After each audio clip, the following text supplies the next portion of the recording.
Welcome back to Cards and Comics. Today I'm going to be going over part 2 of my Pittsburgh Pirates collection. Today is going to be my pre-war collection. Now, it's easy for me to say pre-war because majority of it is pre-war. However, I'm going all the way through the 40s. So, not a lot of cards in the 40s, so I figured I would just cover them in this video. And then part 3 will be the 50s and maybe 60s, but at least the 50s. It's a large collection, but I don't want to make each video so long that it's you don't want to get through it, because there's some really interesting cards here that I've collected over the years. And I just wanted to kind of go through them and, talk about them a little bit that way. But the video will get very long because there's so many cards. Now, the first card I'm going to talk about is obviously my Honus Wagner. Now, it's the Alpha and Omega card for a pirate collector. There's not a lot of Honus Wagner cards to choose from. And, the only one I had previous to this was the E95. And the E95 to me is kind of like the Honus Wagner card that's easiest to obtain. It's still a good looking card. However, when I went back to buy my Honus Wagner back, to get another one, because I sold my E95 that I had, what I decided was I wanted something, to look to see if there was something different. And I had seen this card at a few card shows. And it's the E92. And the thing I liked about it, it uses the same image as the T206. So it's kind of a cheaper way of having almost the same card with a blue background. And there is the American Caramel back. Again, it's missing a little paper there, which is why it's a 2. Some creasing on the front. So, but I still think it's a very presentable PSA 2. It's something that, a lot of people do, like about this card is that it's a unique looking card and it uses that same photo. Now, it's funny. I've had multiple people, when I've shown this card off, tell me it's fake. And they're like, well, because the T206 card has a different color background, that they think that's what this card is. And then they just immediately assume it's a reprint of that card versus it being the E92.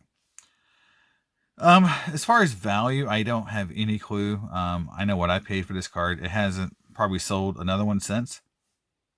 When I go to the National, obviously, I'm going to look around just to see what other dealers are pricing it.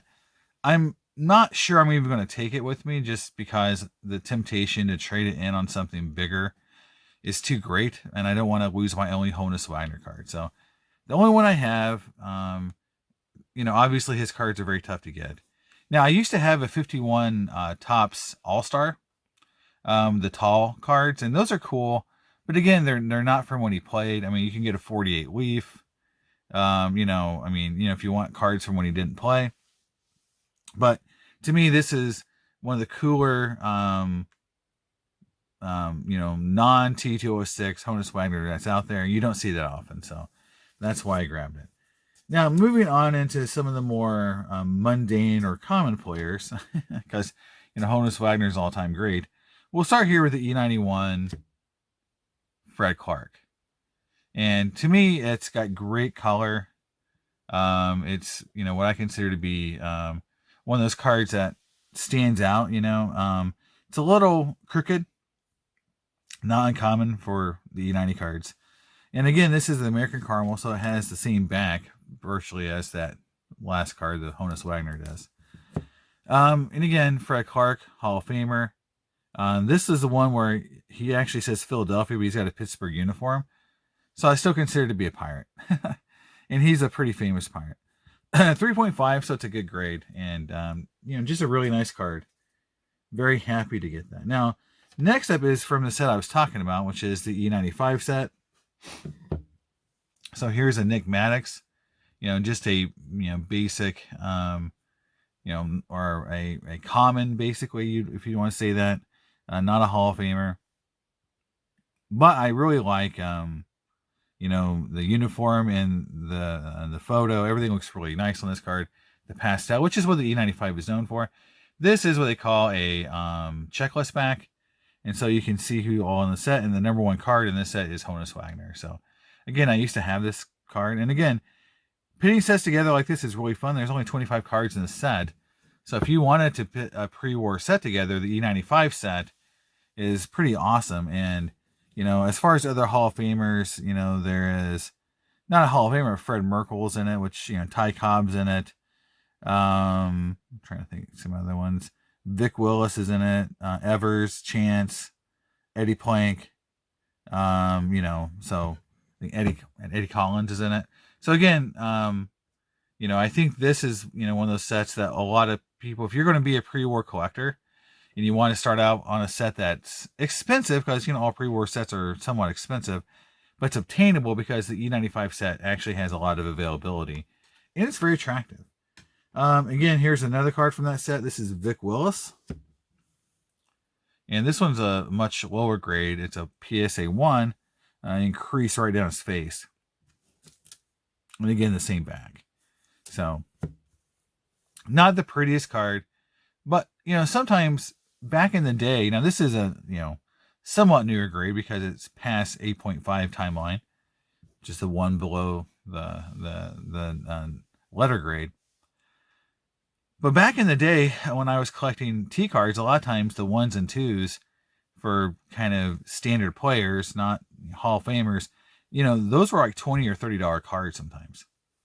And so it was kind of fun to spend 30, maybe $30 total to get a T card or an E card from your team. And it was like, yeah, they were low grade, but you didn't really, I don't really think much about collecting these cards in that condition because they're so rare to get. Now, this card is from the E96 set, which is a little bit of a different color, but man, this card is super attractive. This is the George Gibson E96 Philadelphia Caramel.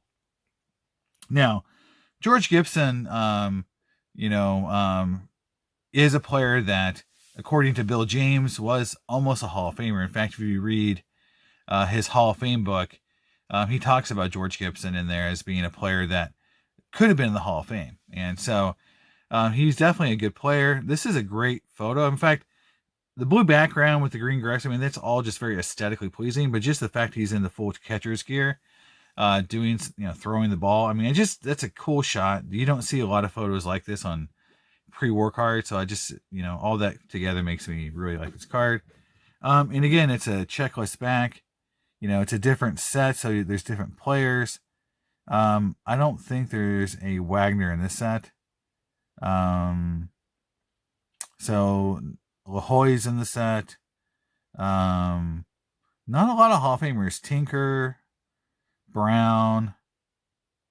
Yeah, not a lot of Marquard, Chief Meyer. So not a huge Hall of Fame set, compared to the E95 set, which has Ty Cobb and Honus Wagner. So again, if you wanted to put together a cheaper pre-war set, E96 may be the way to go because it's a very attractive set, but not as many big-time Hall of Famers to collect.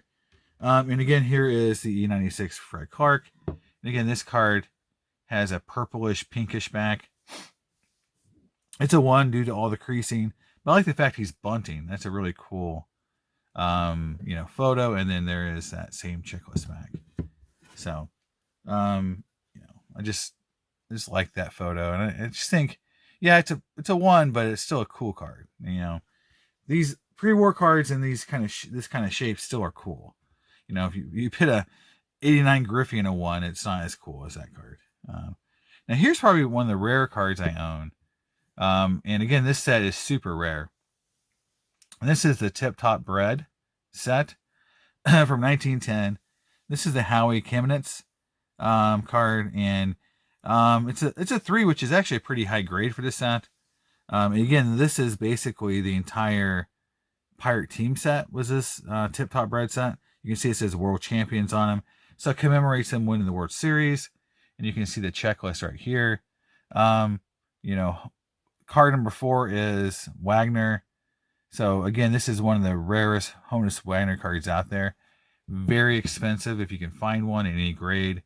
So obviously a lot of people, collect this set, if they're a high-end vintage Honus Wagner, collector, or just, want really tough vintage cards. This set's really tough. So glad to have at least just one card from the set. And they're expensive, for sure, pretty much in any grade. Next up is a T205. So moving into the T cards. So this is Fred Clarke. So you see a lot of Fred Clarke in pre-war pirate sets.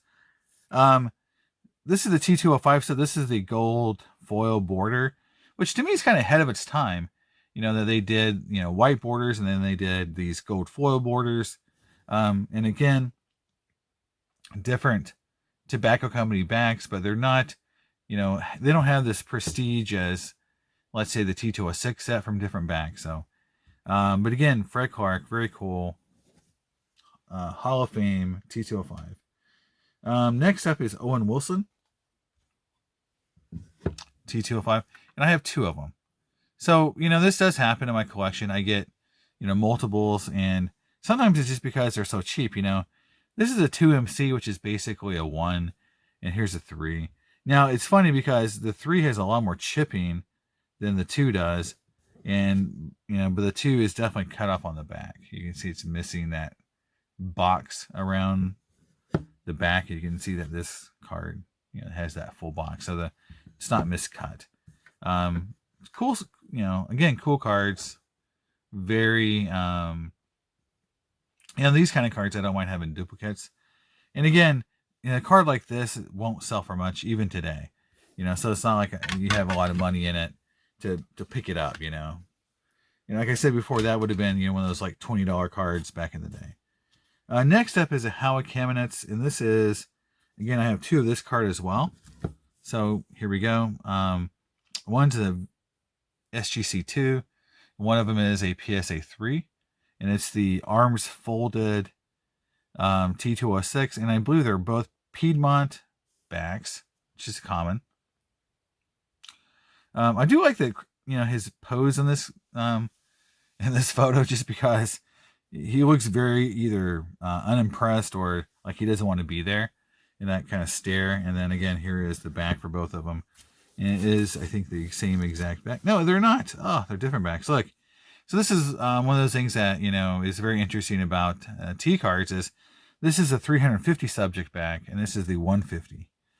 So they are different backs. And I forget which one's rarer. I think maybe it's the 150. Don't quote me on that. If you go on, there's a couple of great websites, even on Net54, they have a listing of all the backs by rarity.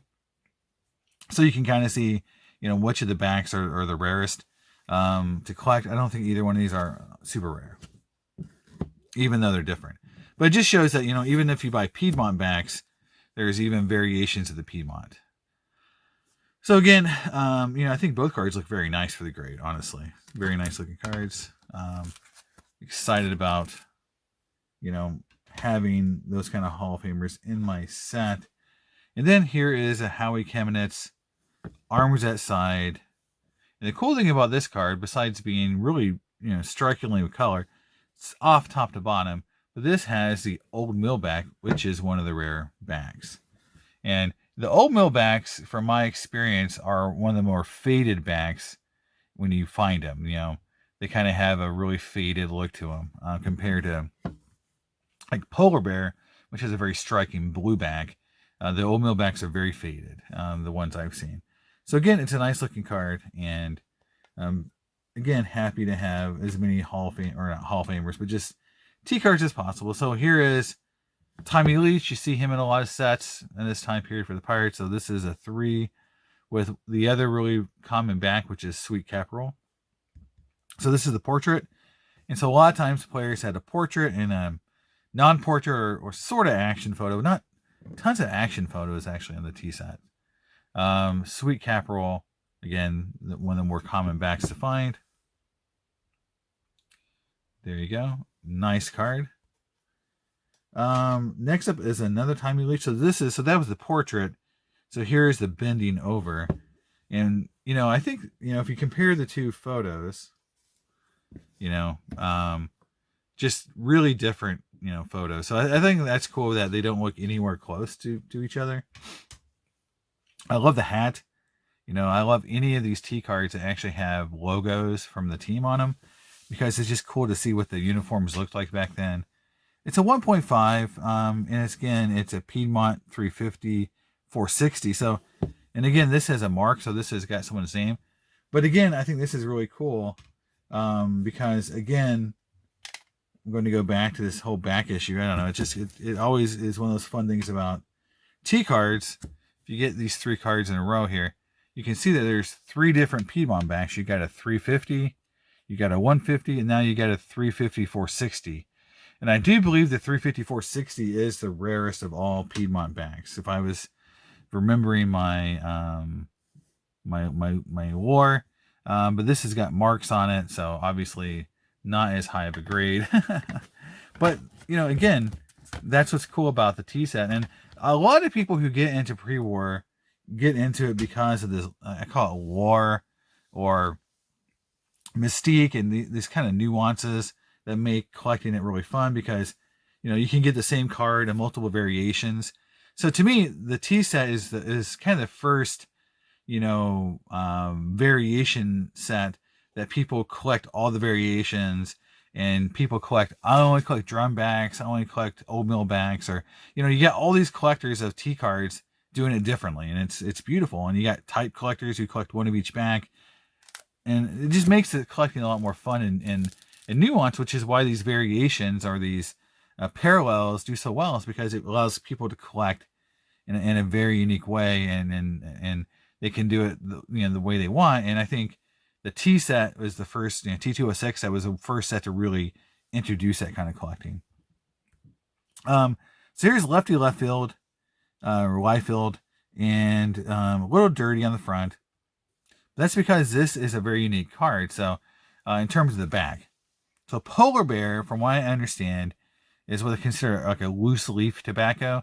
So polar bear cards are always stained with tobacco, because a lot of the cards are inserted in tobacco packs, but the tobacco was, you know, in a cigarette form. This is like a loose leaf product, and you know, they call it, or scrap tobacco. And so you'll see these cards with lots of staining, because you know, the tobacco touched the cards. Now this is the polar bear back, and I mentioned that striking blue back compared to the old mill back, which has a very faded color. If you get a really nice polar bear back, they'll be, I won't say bright blue, but they'll be more striking in that blue color, and it's very attractive. And so again, lefty left field or right field, T206. Now my last T206 here is Nick Maddox. Again, this is a Piedmont, and this is kind of, you know, and a lot of times if you get cards from this era and the holders don't have sort of a description of the photo, good chance that they only have one version of the card. So in the T set, you get multiple versions of the player. So you'll get a portrait and action, or 2 different poses, and then, or 3 or 4 sometimes. And then you'll get the different backs. So this is a Piedmont 350 back. So again, I think pretty common. And you know, the Nick Maddox, which, you know, maybe he only has one card in the set. You know, because a lot of times they'll designate, if, you know, what version of it, if not. Next up is a set that doesn't get a lot of love, because honestly, a lot of people think they're ugly. This is the T207 set. So here's the Howie Kamenetz set card, and you can see the brown background, the pinstripe uniform. I think they're kind of cool looking, because they do have some unique poses in this set. And they don't look anything like T206, the original set. They didn't really try to mimic, you know, or this set doesn't mimic that set. It has its own little vibe. This is a 4, so it's pretty high grade. You can see the recruit back. So I don't know the back rarities at all. I don't think it matters as much in this set as it does the T206 set. But there you go. That is the Howie Kamenetz. And it's a 4. And again, that's a pretty good grade for that set. Next up is another T207. This is John Ferry. And again, I don't think he appears in a lot of pirate sets in this time period. It's a 3. And again, I think this is a recruit back. Yeah, it's a recruit back. Very nice for the 3. And again, you'll have kind of the text in the back, you know, very standard T back. So moving off the T cards, again, into some more oddball stuff. So this is 1916. This is an M1014 Art Wilson, who was a pretty mediocre pitcher for the Pirates. It's a 5.5, good grade. But this is moving into actual photos instead of, artist renderings of photos or, painted versions of the photos. So this is the actual photo of Art Wilson. And the cool thing about this card, besides, the fact that, he, has, a cool pose, it's you can see the, uniform. And so you can really see what they looked like back in those days, with the uniforms. And, and that's always really cool for me. It's just to see the uniforms. Now the back is blank. So the M1014s are not very popular, but, there are some good players in that set. And there's some for example, I like the, gosh, I can't think of his name now. There's some Hall of Famers that don't appear in a lot of sets in the M1014, which is one of the things I like about some of those oddball sets. You can get some players you don't see very often. So now next is a truly oddball card, and I've had a lot of people tell me this isn't a card. So this is the ML die cuts 1921 to 1930, and again it's basically a die cut, figure. So it may have been, designed not to be a traditional card. Again, blank back. But we have so many die cuts in sports cards, right, that we accept as being a card. So why can't this be a die cut card too? So, I've had a few people tell me it's not a real card, but it's cool. It's Paul Wiener, obviously one of the better Pirate players of all time, Hall of Famer, big poison. So I think he's definitely, one of those players that deserve, a lot of cards. And you'll see I do have a few cards of Paul Wiener in my set, in my collection here. Next up is a 1927 York Caramels. This is Pie Trainer, and it's a 1.5. But I like the fact, again, it's a real photo. It almost looks like a mini postcard or a mini type photo. Just a really cool card, and again, they have a back, but this one's got a lot of damage, missing some print, some paper, hence that 1.5 grade, because the front looks pretty good. But Pie Trainer is definitely a Hall of Famer. And again, even it says type 1 on it, so I assume that there's multiple versions of that card, maybe with different photos or some very different, things about it, but I don't know exactly what the difference is between the types there, because you don't see them very often. Now, this is a really, truly cool card. This is the 1933 Tattoo Orbit Paul Wiener PSA 3. These cards have this kind of Art Deco style to them, very colorful and bright, and the whole set's a beautiful set. And this is definitely a set I would love to put together, just because I think it's so unique and cool. And condition-wise, they're very difficult to find in any grade above 4. In fact, 4 is a great grade for this set. And a 3 is nice for this card. Again, you can see the back there. Pretty plain. But again, this front is definitely the precursor to Diamond Stars, that Art Deco look. Next up is the first Gowdy. So this is 33 Gowdy Floyd Vaughn. So Archie Vaughn. A nice looking card. It's very solid for the grade. It's a 5.5. 5.5s are pretty good grades for 33 Gowdies. I do have a 33 Wiener that's and actually a 33 Dizzy Dean as well, but they're somewhere else. They're not located in here with me. So some cards I do own are not here. So that's a Floyd Vaughn. See the back. Sometimes you get bleed, or for what I understand is they would stack the sheets on top of each other, and sometimes the ink would be a little wet. That's the bleed through you would get sometimes. I don't know if that's 100% accurate, but that's what I've been told. And there you can see the back, and it's a really solid, 5.5 is a good grade for this card, honestly. So I'm really happy I have that. I believe my 33 Wiener is also a 5, not a 5.5, but a 5. Next up is a 33 D-Long, which is again one of those really cool sets that to me is, it's got a Lou Gehrig in it, and it has a Pepper, I think a Lefty Grove and a Pepper Martin, and a lot of cool cards. But this, but here is Fred Lindstrom, not the biggest player, but just showing you what the cards look like. Really, really nice cards, and this is what the back looks like. There you go. It teaches kids how to play baseball, gives them advice. But I think this is one of the cooler designs of the 30s with that stadium effect. And again, this set's been kind of duplicated, in a lot of modern cards as well, because it's kind of nostalgic and throwback. 34 Gowdy, Lloyd Johnson. I don't have a lot of 34 Gowdy, so you can see I have holes in my collection that I should be out trying to fill. 34 Gowdy is one of them, so I do have the Lloyd Johnson in a 4. There you go, very toned back, not the prettiest. And it's a 4.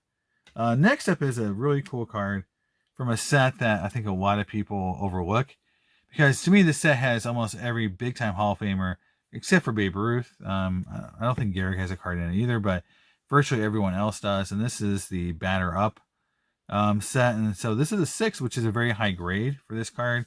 A lot of times, because the idea was to pop him out and kind of stand him up, and this one was never popped. Some corner damage and everything, but Lloyd Weiner, little Poison Hall of Famer, and I just like, again, you see the logos and very striking pose, so it looks really cool. And there's the blank back where you can see the card almost popped out of the holder, so that probably was some material damage that led to that, maybe a 6 versus a 7, but you never know. Getting into Diamond Stars, 35 Diamond Stars. 35 Diamond Stars are, or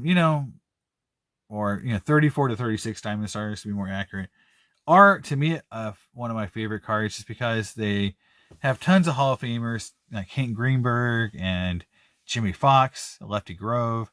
Really cool set, and a lot of times pretty cheap. And this is the Pie Trainer in a 6.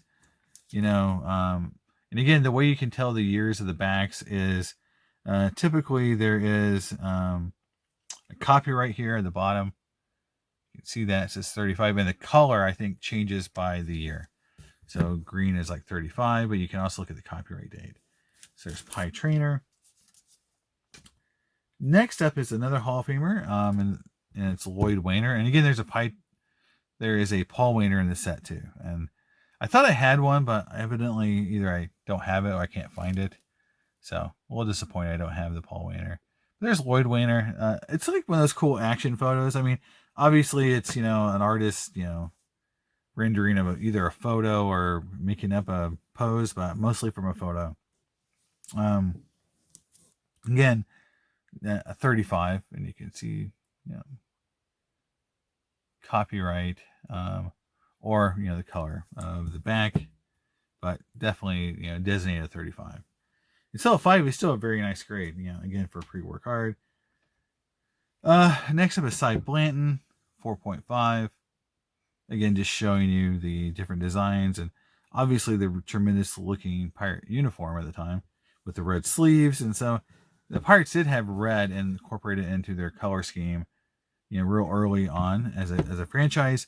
And they brought it back in the 90s. I remember the first time I saw them wearing red trim or a red bill on their hat. Those were, people were like, oh my God, Pirates are wearing red. But, they've had red on their uniform going back to the pre-war times. So Cy Blanton. And then next up is Earl Grace. Again, Diamond Star, and you can kind of see it here. So it's cool. He's a catcher, and you can see the posed horizontal photo, which looks really nice. Some guys back here behind him on the hitting cage, and a very clean white back. So compared to my last one, which had a very dirty back, you can see the difference in back quality sometimes. One that's kind of toned and one that's still pretty white and vibrant. All right, moving on. So that's the 30s cards, and I only have a few 40s cards here to show.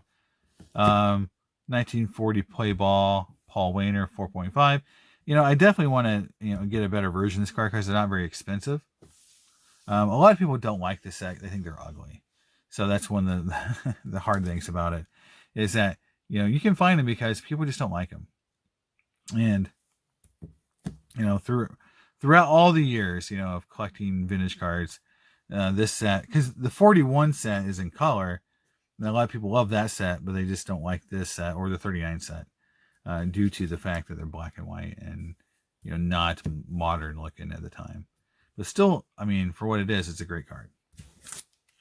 And last but not least is two cards, the two other 40s cards I have. This card wasn't in my Kiner video because I forgot I had some Kiner cards in my 50s stash. But this is a really nice card. This is a 49 Bowman Kiner 7. Just a really beautiful card. Really pops in that holder. And again, there is the back. Really nice back. No wax stains on it, which are very common.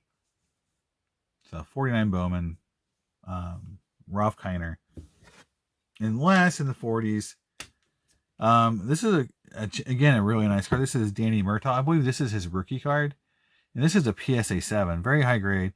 So this is script name on the back. So there's another variation of this card, but this is like definitely one of my favorite. Just because as a Pirate, you have to as a Pirate fan, you have to respect that he won 2 World Series, and most other managers like Jim Leyland never even got there. So definitely a big fan of Murtagh and what he did, and he was the right kind of guy they needed. And again, it's a 49 Bowman, but it's a PSA 7, and that's just really, really rare to find PSA 7s in this card. So end of the day, it's fun. Here's kind of like 3 cards right in a row. So you've got Ralph Kiner, Danny Murtagh, Paul Wiener, and again, so these kind of cards, with the Pirates, and why I'm showing these is because as a Pirates fan, these are the big players and Hall of Famers outside of Clemente and, Wagner. They're still good players, Hall of Famers. And, so every card isn't going to be Clemente or Stargell or whatever. These are the awesome players in the pre-war 40s, and then it gave way to the 50s, which the Pirates were terrible in the 50s. It wasn't really until the 60s with Clemente they became good. But these were the kind of guys in the 40s when they still were pretty good. So that's it. That's my pre-war video. I did record it once before, and I didn't like the quality and the camera angle, things like that. So I redid it. Hopefully you like it. Let me know in the comments. And, I'll start with the 50s and 60s next and see if I need to cut into 2. Because, again, I have so many cards. And, again, I miss these Kiners because I just show Kiners, and I miss what box they're in. So who knows what surprises we'll find in the 50s and 60s. Maybe we'll find some other Hall of Famers. You never know. But we'll see. And so this is part 2. And stay tuned for part 3. It's coming at you soon. Bye, and see you later on Cards and Comics.